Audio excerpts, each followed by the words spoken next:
Ayan na guys, maghiwa-hiwa tayo muna ng karne guys kasi tayo ang na anuhan sa oras na yan kasi walang ibang magluluto guys. Kaya ayan, maghihiwa ako dyan guys.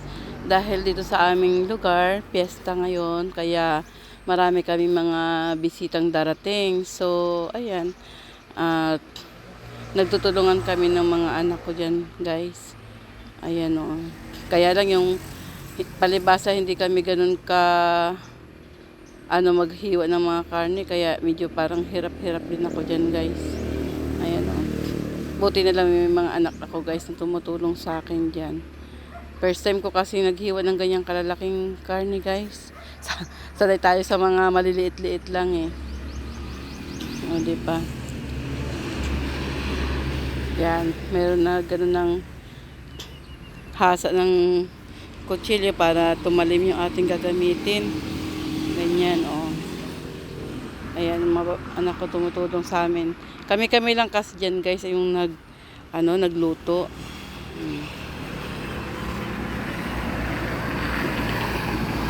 Yan, kaya pag ganyan ko, oh, 'di ba, parang hindi pa kaya kasi yung kamay ko talaga walang lakas.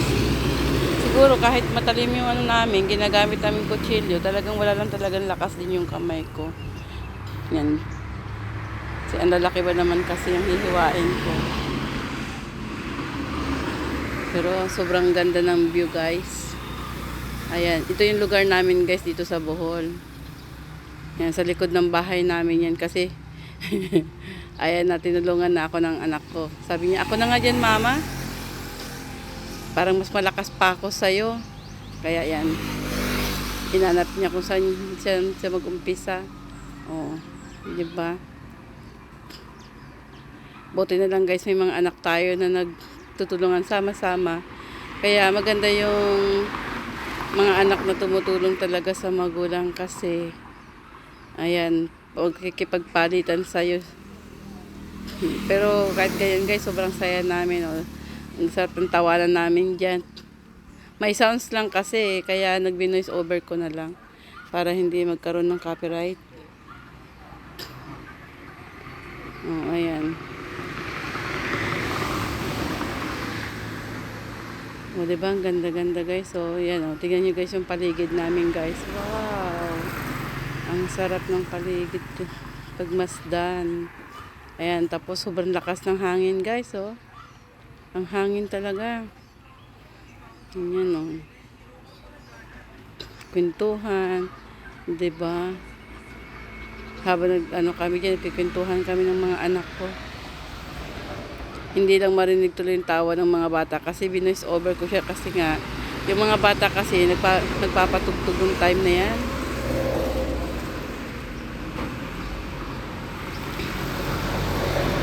Naglagay sila ng sounds para hindi sila mainip habang may ginagawa sila.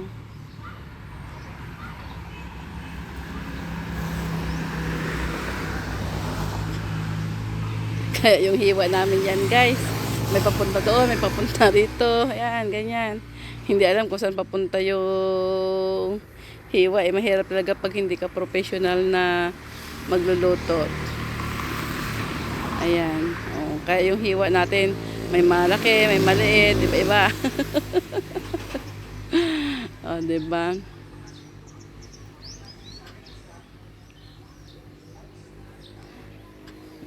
Tinulungan na ako ng anak ko, tag-isa na kami kasi nga para mas mabilis.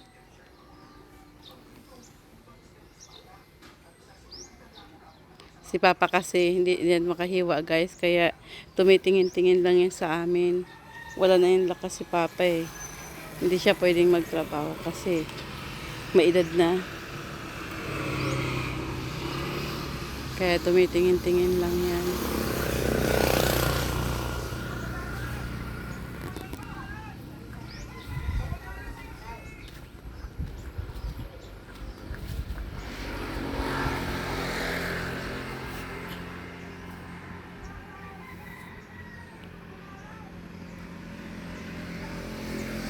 Ito ang masarap sa bukid guys, yung meron kayong mga ganito na handaan, Tapos tulungan kayo magkakamag-anak. Tutulong yung mga anak mo, 'di ba? Ang saya-saya. Kaya kahit mapapagod ka, parang hindi ka mapapagod kasi nagkikwentuhan kayo, tapos may tawanan kayo. Masaya yung mga bata, makikita mo nakangiti, ang gandang pagmasdan.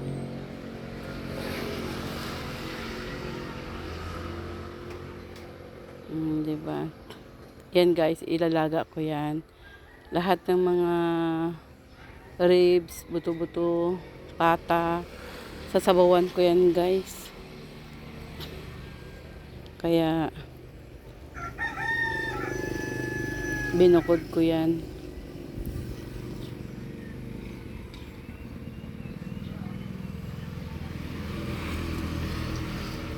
Yung isa kong anak dyan, naghihiwa yan ng pang minudo.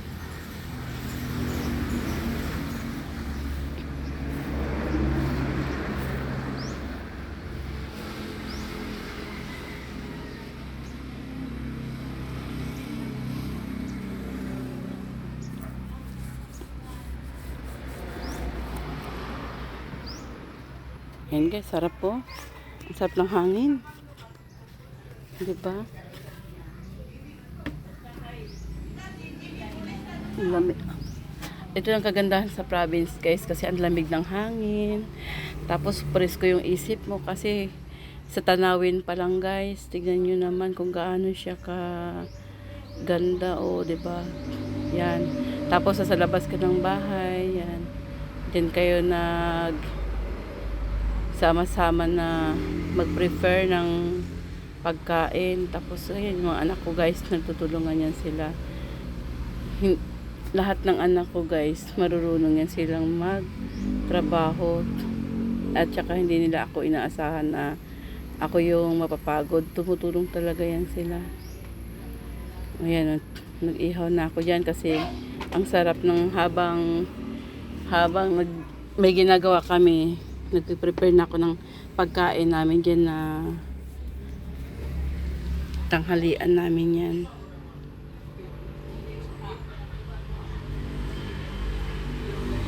Kaya nag-iihaw ako.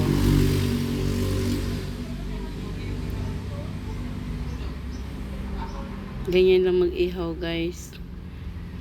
Kailangan hindi masyadong malakas yung apoy. Kailangan dahan-dahan lang para yung pagluto niya hanggang loob. Parang in-in lang yung pagkakaluto niya. Diba? Ayan na. Ayan guys, yung mga manok, ang dami. Nako, mga native na manok yan, oh. Pero kailan mamaya yan sa kabilang bahay.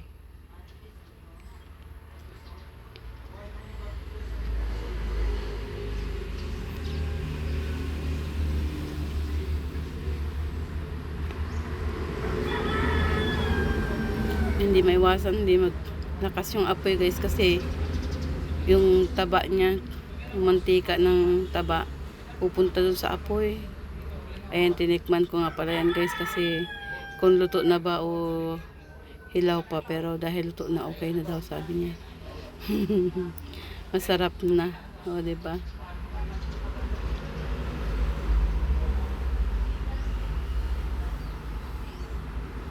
So pwede nang hanguin yan.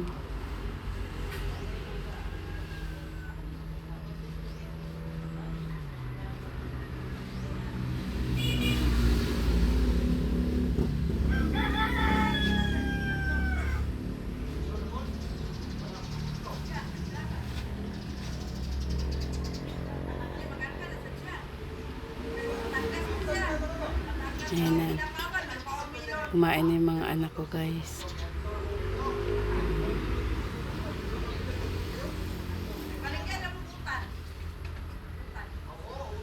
Sarap magbanding ang pamilya guys pag ganyan guys, oh. Sama-sama mga anak. Tapos makikita mo na nandyan sila lahat na tumutulong, o diba? Saya-saya ng kalooban ng mga magulang. Oh, ayan, dumating na nga pala isa kong anak dyan guys.